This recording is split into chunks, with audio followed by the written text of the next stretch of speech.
Good morning, शुभ सकाळ. This is me Disha, vlog with दिशामध्ये तुमचं स्वागत आहे. Welcome to part 2. आणि आम्ही आलो होतो तुळजापूरला. आल्यावर मस्त इथे रूममध्ये फ्रेश वगैरे झालो, त्यानंतर नाश्ता करायला बसलो होतो.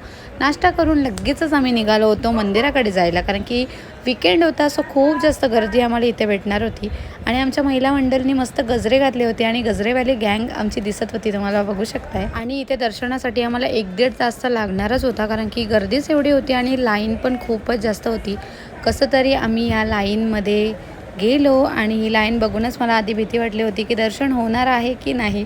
फायनली आमचं खूप छान दर्शन झालं आणि बाहेर आल्यावर आम्हाला काढायचे असतात ते फोटोज, सो ते क्लिक करून आम्ही निघालो होतो मंदिराबाहेर. इकडे जेवढे पण शॉप आहेत त्या शॉपमध्ये आमच्या लेडीजला काही ना काहीतरी घ्यायलाच लागतं. नंतर मग थांबलो होतो थोडा लंच ब्रेकसाठी आणि इथलं जेवण पण खूप छान होतं. हे करून आम्ही निघालो next location. Stay tune, bye bye.